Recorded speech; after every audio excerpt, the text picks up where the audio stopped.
From Tumwater, Washington, going out to the 5 counties and beyond. No shh, it's the TRL podcast. I'm Chris. I'm Annalisa, and we are your hosts for the Library podcast that talks about more than just books.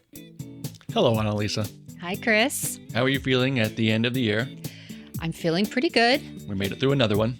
We did. And, this time of year, end of the year, usually means one thing. Getting sick of Christmas music. Not quite yet. Getting dark at 3:39 p.m. That is absolutely true. Not being able to see the road lines when you're out driving around, just kind of guessing where you are. It's very scary.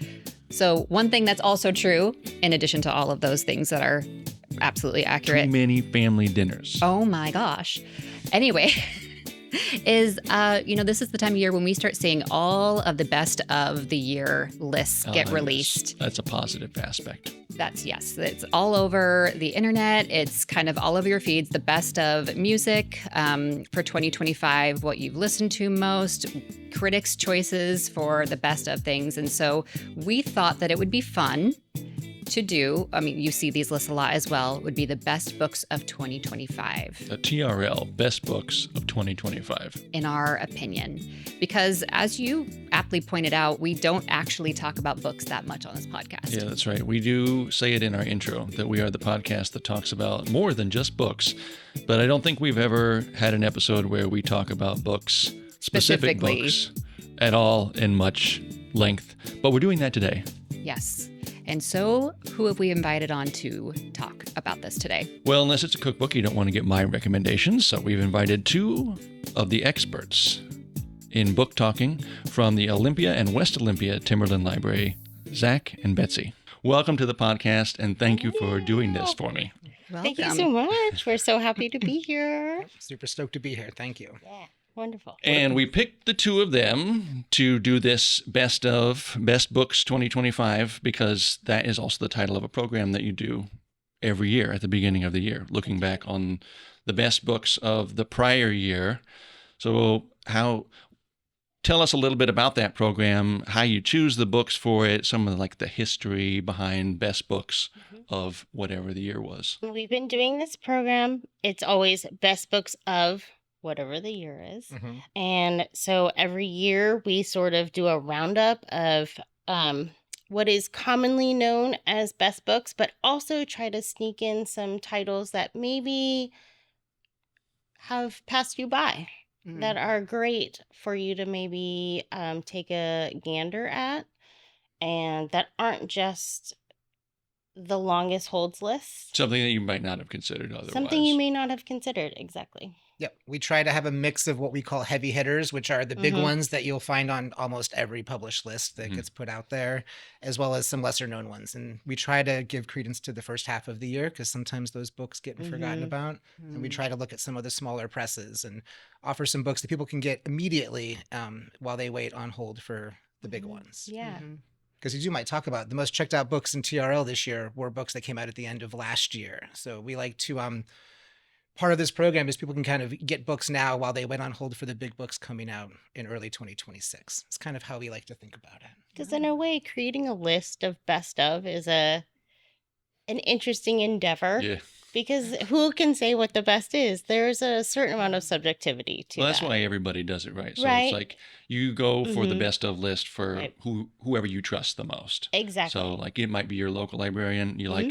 You've read stuff that they recommended in the past before, and so you look for their best of list. So And that's part where you of- come in. Exactly. And part of our best of program that we do every year, which this year will be on January 3rd, is that we also give a little bit of tips of how to find your perfect best of books for the upcoming year. So give a little insight into how do librarians find out what are the best books? Because secret, we don't read every book. But yeah, so it's a fun endeavor. Well, will you share some of those in the podcast today? Or If you ask, we Okay, definitely all will. I don't know if that's now or later, but I think Yeah. that's I'm interested to know. Mhm. It's hot tips. I think if we can do that later, we should probably talk a little bit more about how we put the list together, Yeah. especially given our own blind spots. Because one thing we try to do when we do our program, and with our program, we typically talk about what's our number, 34. We do 34 books in about an hour or so. So it's pretty Rapid fire. rapid fire. Yes. And we try to have an eclectic mix of genre. Like we all have our genre blind spots and our preferences. And we want our list to be beyond that. So it's not just the books Betsy and I like the most. Oftentimes it's books that we would never even consider reading. But that's part of the fun of it. But that's what our colleagues are for. And all of the other lists and things we cultivate when building this list. At the end of the day, it's just fun. Do you want to tell us about how you put it together? Sure. So it's kind of a haphazard process of us going through carving out some time, because one thing that's odd about us is that we spend very little time on the desk talking to patrons now, so we're not getting that immediate interaction of seeing what they're returning and what they're checking out, or getting that immediate bit of info when we ask them like what they like. So we have to do this much more clandestinely. So we basically troll all of the best of lists that we can find from different all your different outlets, New York Times, Washington Post, LitHub, all the different ones, the genre-specific websites. And we kind of see what's showing up on a lot of them. We kind of get a feel for like what's getting the most attention, what's maybe getting lesser attention. And we kind of keep our ears and eyes out for our coworkers all year to hear what they're talking about, because a lot of our colleagues read a lot. We've got a handful of people on staff that read 100 plus books a year, which is not me anymore. Unbelievable. I know. Yeah. And they read genres that we don't touch very often. So we use them as much as we can in building this and list. across branches, I would say. You know, we'll reach out to, because we both work at the Olympia and West Olympia branches, as you said, but we're reaching out to colleagues at Tumwater, Lacey, other branches far and wide, you know, to sort of be like, what is really like stuck in your brain this year?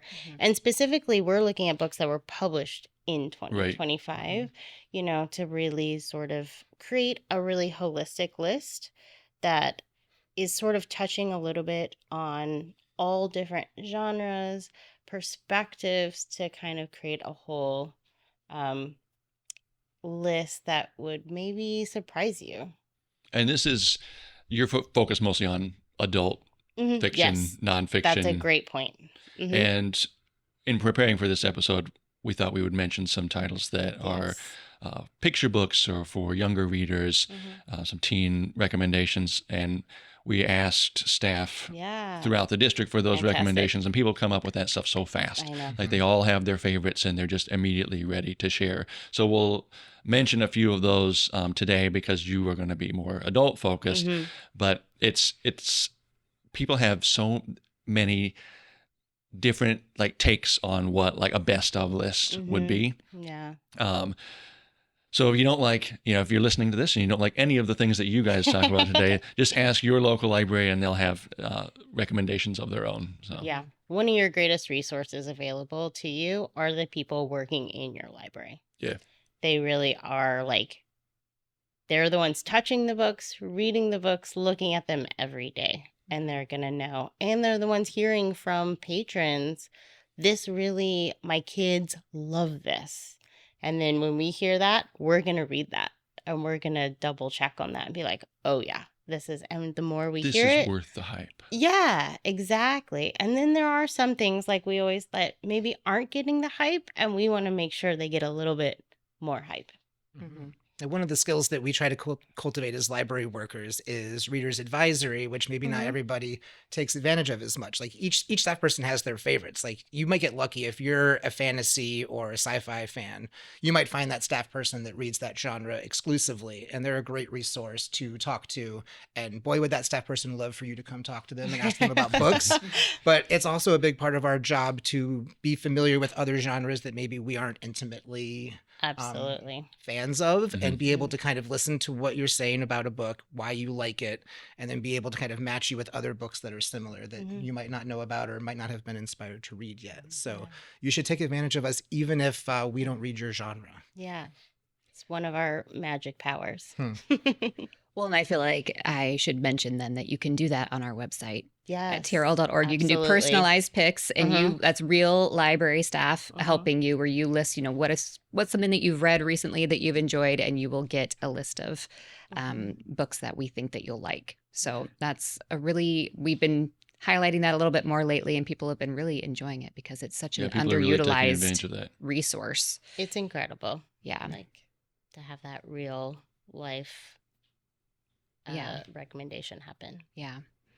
And you all have done such a good job at reminding people that libraries are about more than books that sometimes I think they forget that it's still about They books. are, yes, they are also about We have books. so many fundamentally. books Yeah. in so many formats, So Well, that's why I'm our excited. goal is to make books accessible. Yeah. Well, I'm excited by what we're talking about today because I do get that feedback at times that, on social media or, in our comments that patrons and the public, they want more reading recommendations. Yeah. And so, like you said, we talk a lot about how all the different things that libraries have to offer that aren't books, but, we're still a library, and that's kind of what people want to hear about sometimes.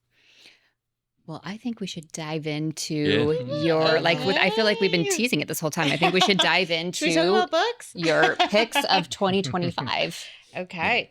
And to be clear, this is just, we have this is a really small selection. It's a teaser. This is a teaser. That's a great word of what we'll talk about more. So if you don't hear anything today that sounds appealing to you, I would still recommend you either come to the program or check in with your library staff later and see if there's something more in line with you. Yep. Mm-hmm.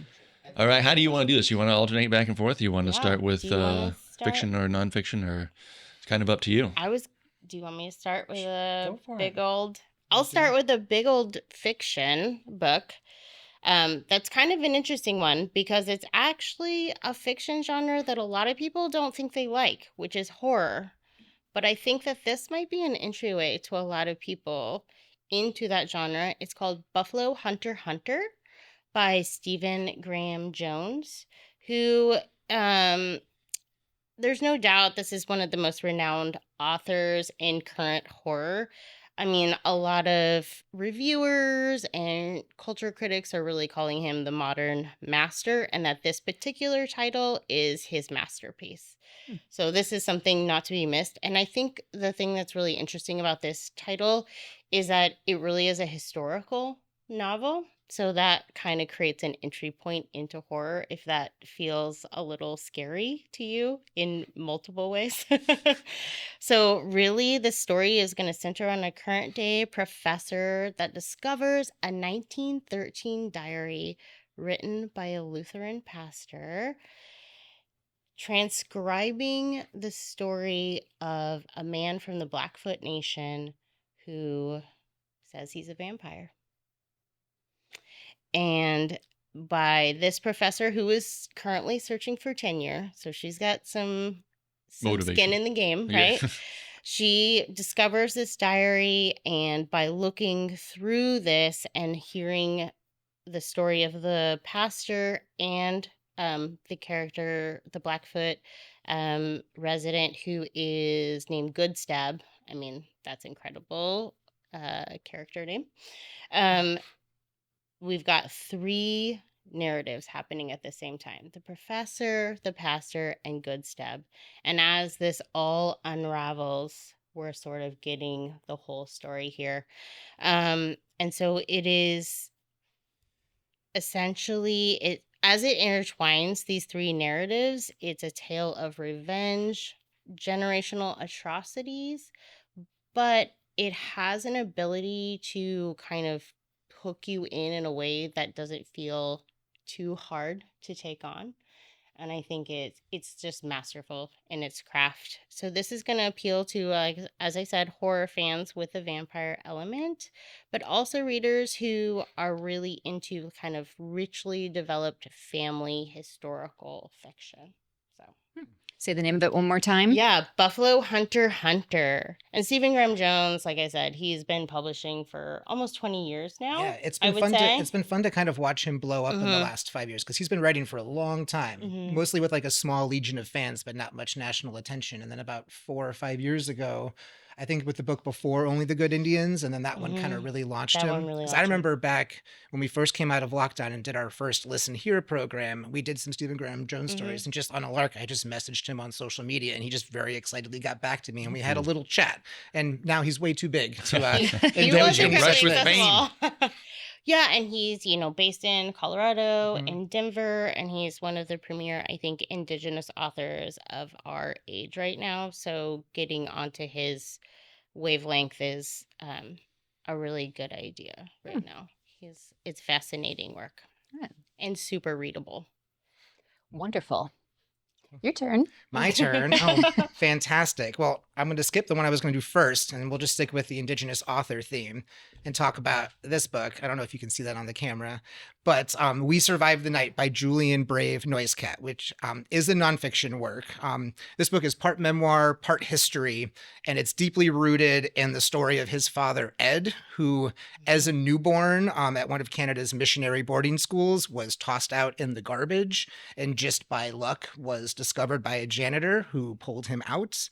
And so in this book, Julian kind of digs into Ed's history. He didn't learn about his father's story until much later in life. So it's kind of him excavating all of the trauma that his dad went through and endured as he became what is now like considered one of the great Indigenous artists and is somewhat local. He's just had a residency at the Longhouse for Evergreen.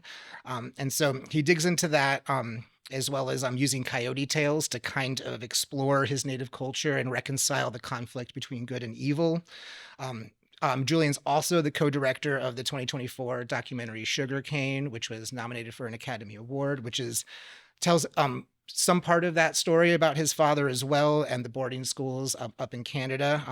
And it's one of those frustrating footnotes for me as a library worker for the programs that just slipped by because we were this close to having Julian come to the library to show and talk about Sugarcane, and the scheduling didn't quite work. But one day. But it's a extraordinary book. It's great for any nonfiction fans, anyone interested in Indigenous history, especially local history, because it's largely about the Salish people, and then anyone that's interested in Native storytelling. So any nonfiction reader should check out We Survived the Night by Julian Brave Noisecat and check out Sugarcane because it's a harrowing, beautiful piece of filmmaking. And look into his father, Yeah. Ed, who, as you mentioned, is an artist, but he's a world-renowned totem carver.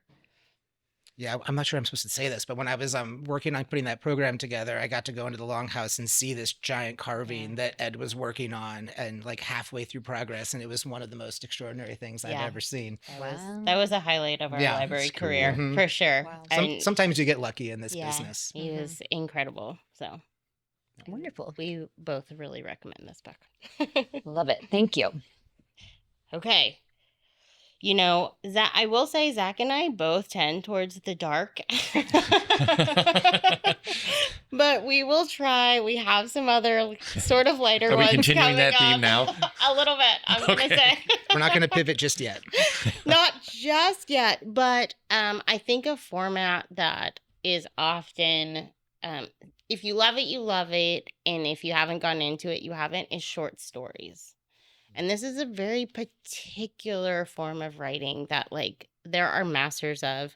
And there's no doubt that Samantha Schweblin, I think I'm saying that correct, is our current master who's writing today. She's an Argentinian writer who lives in Berlin currently. But her newest collection is Good and Evil and Other Stories.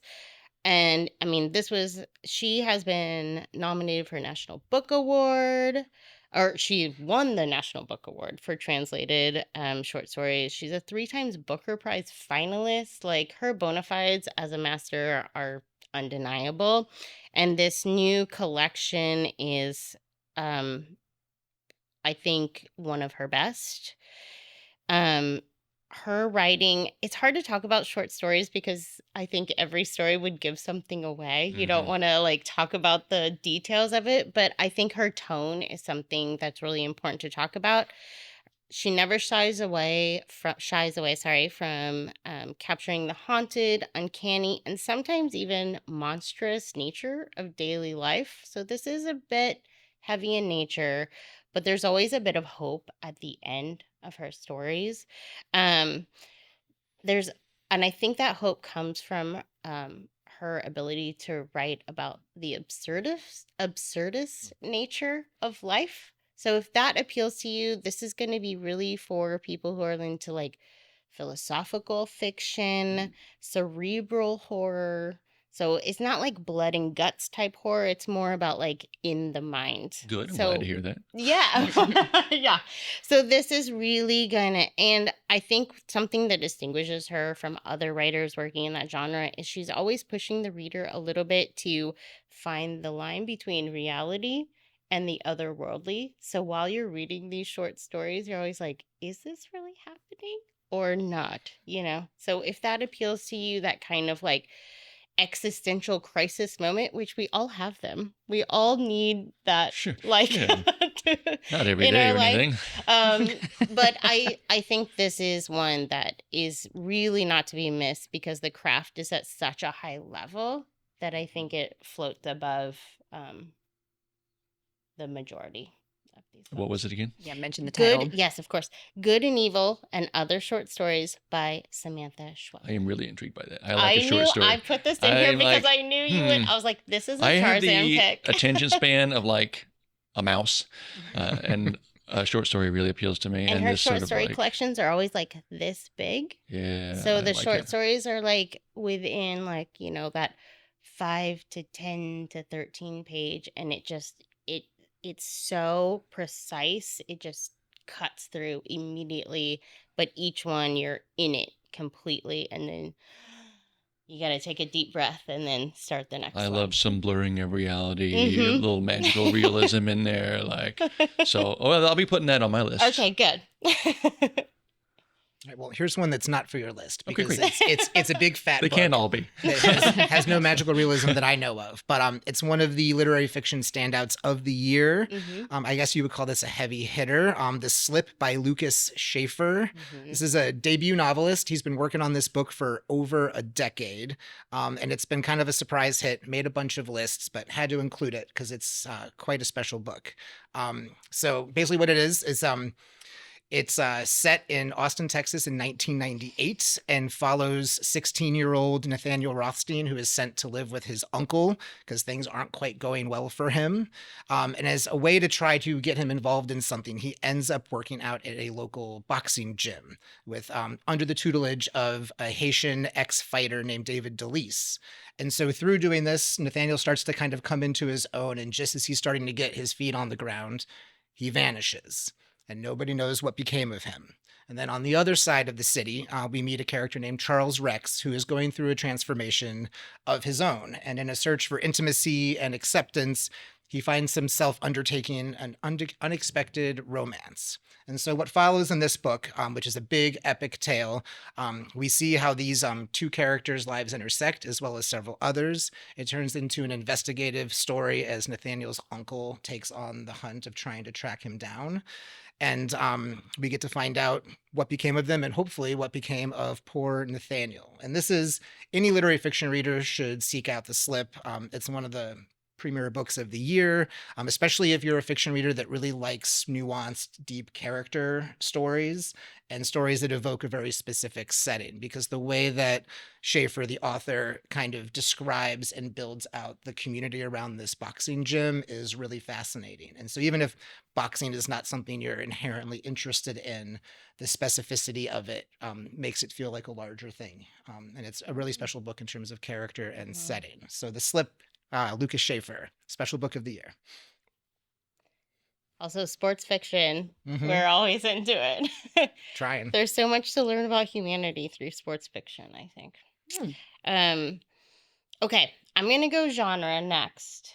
And this is going to be for all my mystery thriller heads out there who I am a fan of. This is The Museum Detective, which actually I have right here.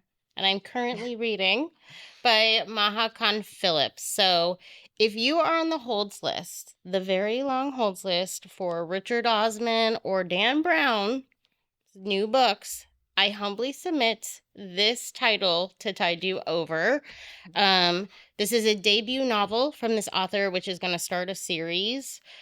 So we're following a museum curator and Egyptologist in Karachi, Pakistan. which is like a great setting that is perhaps, I mean, it was new for me as a reader, which is really fun. She receives a call in the middle of the night from a police detective saying, I need you to come to this drug bust right now. There's something we've discovered. Who calls a Egyptologist in the middle of the night to a Is it a drug mummy? bust? Because guess what? There's a mummy. Oh my What? God. I didn't know that. I just guessed. That's not really a spoiler. It's in the first like 3 Oh, okay. pages. Okay. So, however, as she takes possession of this mummy, she is launched into the kind of conspiracy theory and corruption, crime-based world of Karachi. And, you know, we unfurl as we kind of go along. And there's multiple mysteries within this. Some of them are a little more guessable, if that is what you like. But some are really not easy to figure out. So I think it works for people who like to read to solve the mystery and people who read to not solve the mystery. So we're just really plunged into this world that is quite new, this underworld. And I think something that's really special about this book is that the author does a fantastic job of really developing the interior world of this main character. And we learn about her family, what she's thinking, how she came to be where she's at. So it kind of adds this extra element. So it's great for people who like strong female characters in their mystery. And as she becomes this de facto kind of private investigator researcher, it's kind of fascinating. I think it would also be good for people who like to read to travel. Great for that. And all your museum and antiquity buffs out there, which I think there may be quite a few of them. How old do you know how old this author is? I believe she's in her, I would guess like probably 40s, like Okay. 30s, 40s. Because I'm suspicious because Oh. I'm wondering because I think there is a very niche millennial aspiration to be an Egyptologist. Yes. It's like the marine Because- biologist kind of. Right, marine biology, which is probably fueled by Lisa Frank. Yeah. But then I think we all watched The Mummy. Right. And Exactly. it really imprinted This on is us, and we decided we gonna- wanted to be Egyptologists. So I would be surprised if This this is person gonna isn't my age. This is going to scratch your itch in that regard. Okay, and I know, like off the top of my head, several people that I can. Yep. So Suggest it too. This is great. And this is But an one that is Egyptologist in your life. Yes. This is one that's available right now. This is not on, as I said, this is a debut novelist. Like, it's not on all the lists. Like, you can check this out from the library right now Mm-hmm, and kind of get going as you're waiting for those bigger titles. mm-hmm. Amazing. It sounds like a fun one, Betsy. All right, I suppose I'll continue with strong female characters Yay. and slight genre. favorite. Because if you like strong female characters, you should also appreciate them when they're messy and on the precipice of disaster, even if that disaster might largely be of their own making. This is one I actually read this year. A friend recommended it to me, which is always a good resource to take advantage of. Out of my wheelhouse, but I love it. It's called Blob, A Love Story by Maggie Sue. And so poor V or Vi, I didn't listen to the audiobook, so I'm not sure if the author pronounces it V or Vi.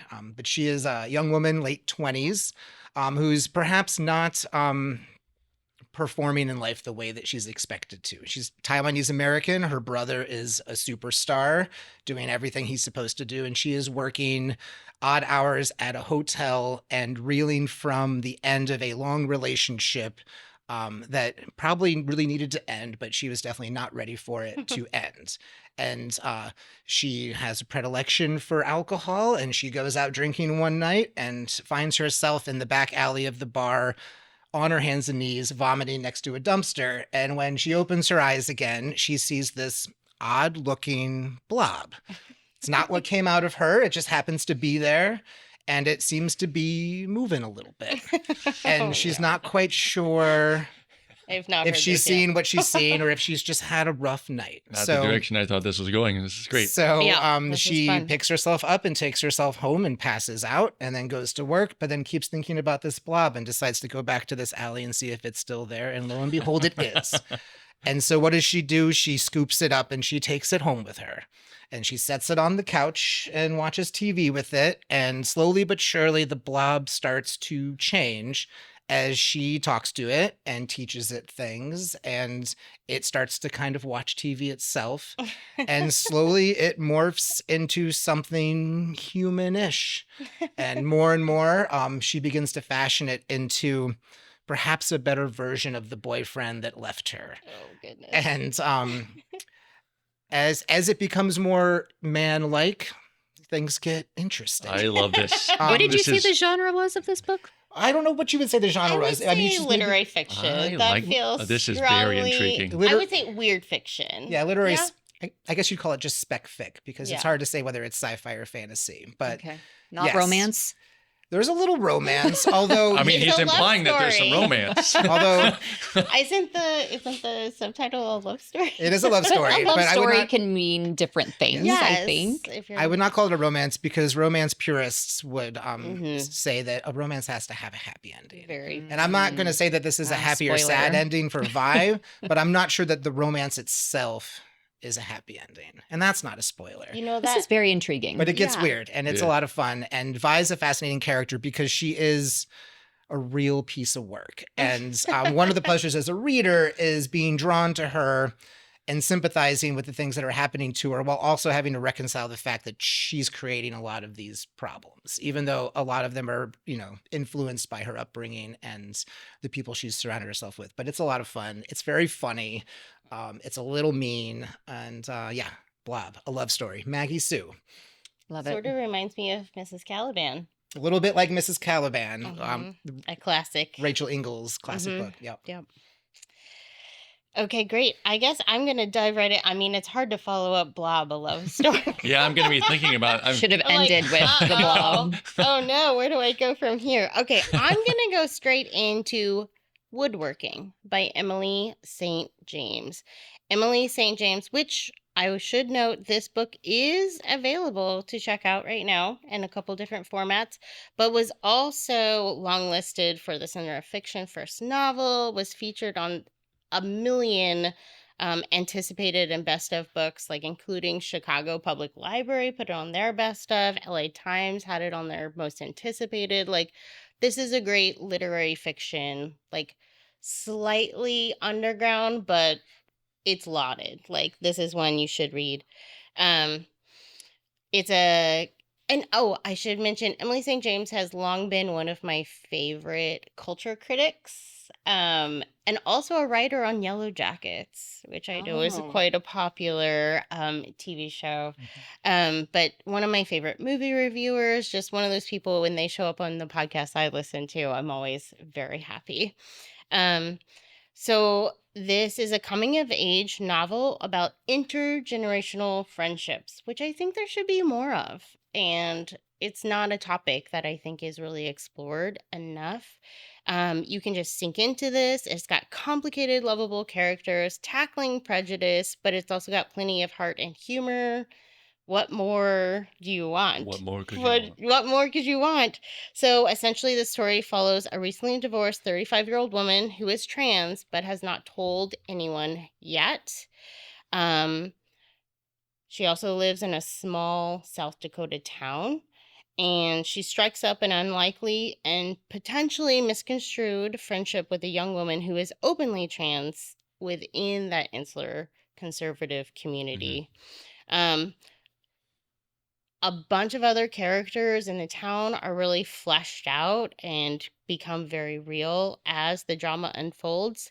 And the protagonist really, the writing just does such an incredible job of expressing the joy and the pain of each of these trans characters' individual journey.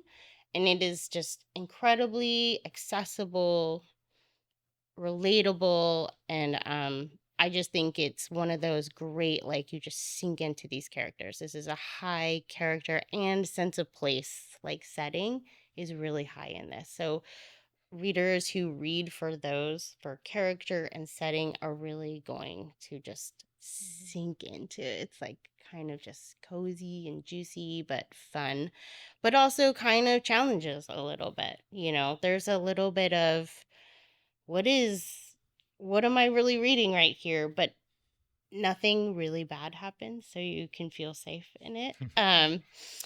But the joy and pain of life is really on display here, and especially the humor in it really elevates this to another level. So I think that would be appeal to readers. Woodworking by Emily St. James. Don't miss it. And I wanted to mention, because we had put an ask out to our patrons on social media, what their favorite reads of 2025 were.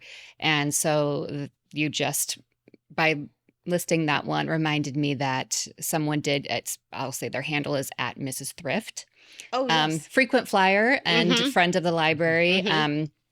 And she said woodworking. So that was one of her favorites as well. And it's a favorite of a fellow librarian at the Lacey Library as well. So this comes with great recommendations. Highly recommended from Highly your recommended. local library community. And you can check it out now. You don't even have to wait. Same with Blob. Same with Bob. Yep. I'll be getting I on love that. story. Indeed. Okay, we're still going. You're going to let us keep going, huh? How many more do you got have? it. I thought this was a teaser. I have 2 more. Okay, that's great. You Don't have to do 2? I have 2. I think we go You went for it. We first. do them Okay. all. Yeah, And this you is can great. cut. What do you? I've got one more. All right. I'll pivot to some nonfiction. This is what we would call a heavy hitter. Although at the beginning of the year, I wouldn't have assumed it necessarily would be, because normally I'm the only one that likes to read ship books. But A Marriage at Sea by Sophie Elmhurt, which is got close to 100 holds right now, has made all the best of lists, but I couldn't help but put it on this list because, as Betsy knows, it's kind of a tradition of mine to squeeze a book about a shipwreck into best books. We got to get boat books in. We always get boats. Sometimes we put our thumb on the scale a little bit. I have not read this That's yet. okay. That's why people come. That makes it interesting. Yeah, I've not read this yet. I think I've got 36 weeks to wait on Libby right now. And that's not even TRL We've Libby. all been That's there. It's okay. Seattle Public Libby. But okay, so many couples often find themselves restless and underwhelmed by the roteness that becomes of their everyday lives, feeling maybe more stagnation than comforts. These feelings can elicit daydreams of cutting ties with normal life, cashing out your assets, and going on an adventure. And for most of us, that's where the daydream ends. But for Maurice and Marilyn, they set sail on their own from Britain to New Zealand. And on the good days, this journey proves a test of the resolve of their partnership. But then their days get a lot worse when a whale smashes into their boats. What follows is a harrowing tale of survival. And the big question is, if they can manage to each survive, will their marriage? This was, as I said, like a surprise hit. It's got long holds lists, so you should put it on hold now and then busy yourself with other things. Perhaps the great shipwreck books of last year. Although part of the pleasure of this one is, like many of the great shipwreck books, like the David Graham book, The Wager, that came out last year. Yeah. This one is as much about the shipwreck as it is about the relationship between these two people and how they balance each other and identify and compensate for each other's weaknesses. So that's kind of part of what makes this a little bit different, and I think part of why it's incredibly popular right now. So that's my shipwreck book of 2025. I would get on hold for it soon. And you're on trends. Shipwrecks are hot this year. So I love it. Great. I love that somehow my stupid niche genre produces a good book every single year for me. Hopefully great. next year we'll have a train book. I like a big boat that crashes. Yeah. Also a niche millennial obsession, I might say, Oh, is that yes. right? Titanic. with Titanic. Well, that's one of the 25 best movies ever made, so that makes sense. More on that later. Yeah. We'll get in there. Okay, I'll go fast on this one. I feel like I've been talking so much, but I guess that's the point of a podcast. I've got, this is my sprawling family saga. I love a really thick, big family epic saga. I think every year needs one. I feel like I need to read a good one every year. And this is one I pulled out. There's been some notable ones this year, but I think this one may have passed a couple people by. And this is one you can check out right now too. It's called Zeal, Zeal, Zeal, by Morgan Jerkins, who is a New York Times bestselling author known for her essay collections before. But this is a totally fiction offering. It's blending romance, like true romance, a love story. Maybe more of a typical love story. There's no blob here. No blob. But it's also historical fiction. Jason Reynolds, the famed author Jason Reynolds, called this a beautiful tale. So we're going to be spanning 150 years in this book. It's just over 400 pages, 402. So after receiving a treasured family heirloom, which is a love letter written by an enslaved ancestor at her engagement party, a couple begins to uncover the epic love story of their ancestors who were separated during the Civil War. So we kind of go back and forth in time as we follow this love story through their attempts at reunification, through the Freedmen's Bureau, post-Reconstruction South, the Great Migration, and then we go all the way up through COVID to the Whoa. current couple. And perhaps there's places where these family lines intersect and they have to kind of reckon with the legacy of ancestral past trauma, love, all. It's everything, right? It's doing it all. It's meticulously researched and it's just full of rich and detailed important Black history that is also pulling us in and making us really live this and the moment with them. I think that this would be perfect for fans of the book Love Songs of W.E. Du Bois, which was a couple years ago, a huge book. I remember the holds list for this was really long at TRL. It's a great book club book if your book club is looking for something really meaty to dive into, and just anyone who is interested in that family saga genre. So I think this is not one you should pass by. And it's Zeal. Zeal by Morgan Jergens. Sorry. You're so good at reminding me. Yep, that one's on my list too, Betsy. Yeah, I was going to say that sounds like one that I'll check out. Get on that list. All right. We're almost done. We're going to cap it off. The last one. We may as well end with some epic fantasy. 700 odd pages of epic fantasy. It looks very pretty too. Yeah. It is very pretty. Signed as well. Show the... The the side. binding? Yeah. Yes. You can tell the publisher has a lot of faith in this author. Mhm. Because she's a big one. This is Catabasis by R.F. Kuang, and I pronounced the name of the book right. At least that's how she pronounced it when I got to see her. Catabasis is quite simply about a hero's descent into the underworld. And in this case, that hero is Alice Law, who is one of the most brilliant minds in the field of magic. Alice is on the hunt for her recently deceased academic mentor, Professor Jacob Grimes, but Alice is not alone in her quest. Her rival at school, Peter Murdoch, is also on the descent into hell. And to what extent they help or hurt each other remains to be seen as they seek academic glory. It also remains to be seen what sort of sparks might fly between them as they intersect in the bowels of the underworld. Kuang has become a literary and genre darling in just the last few years. Past hits of hers would be Yellowface and Bobble, but this may be her most accomplished fantasy yet. She leans on her experience in academia to kind of tease out the competition and egos that exist in any high-minded institution. I had the pleasure of seeing her speak a few months ago, and her breadth of knowledge is staggering. Really made me feel like a fool boy, how eloquently she spoke about so many things, but that she can weave all of that knowledge into such a detailed and propulsive fantasy tome is what has her kind of in the upper echelon of the fantasy world right now, and she's not even 30 years old. No. So, I mean, obviously this book is great. It's been quite popular. So, hardcore fantasy readers probably know about it. And I know many of them try to pick it apart because any serious genre fan loves to pick apart the big hits in their genre. But this is great. I mean, if you're a fantasy lover, you should definitely check this book out. But if you're also a literary fiction reader, mostly, but you've always kind of wanted to dip a toe in the fantasy world, this would be a good one to do so. She's a very good writer. She's very detail oriented. I think only like the faint complaints that some people make is that she's almost too detail oriented. So if you're someone that kind of likes that Tolkien-esque, like down to the fine detail, you're going to really like this. But she also combines it with a propulsive narrative and lots of fun hijinks. So Catabasis R.F. Kuang. It appears to be a personal copy that you have in front of us here too. Is Well, that yes, correct? I went to go see her talk, so That's I an had to buy endorsement my in way and of itself, I think. I know, and I'm not an epic fantasy person, so No, I'm not at about all. to be one of those literary fiction / crime fiction people that is going to spend 700 pages reading this here pretty soon. So yeah, Catabasis, a good one for the fantasy heads out there. Love it. Did you say you had one more? No, that's That's it. That's it. We've run through the I teaser. know that I mean, was a lot. How long is the program?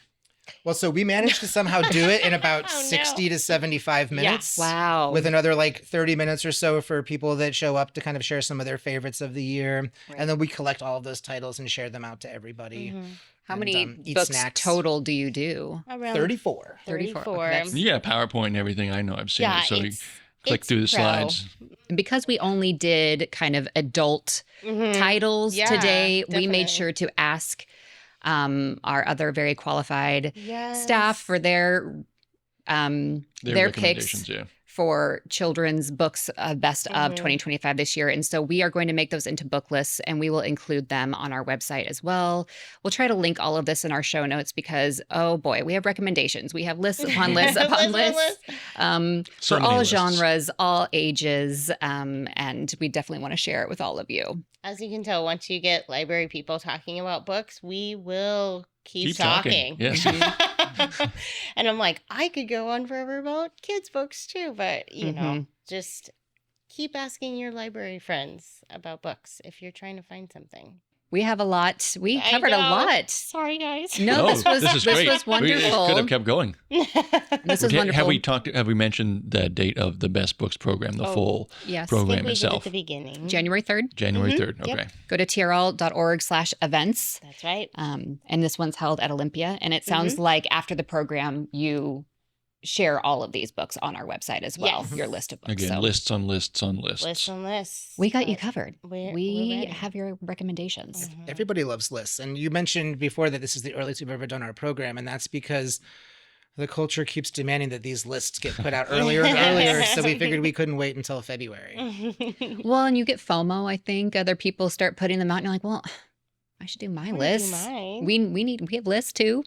So we appreciate you guys so much being Oh, here thank and you so sharing all of much. this with us. Amazing. And Thank you for hopefully inviting us. everybody has something that they can put on hold. And I Yeah, really I hope appreciate you so. including things that people can get their hands on a little bit quicker. That's awesome. Great. Yep. And if you come in the library, you should tell us what your favorite books of the year are. Yeah.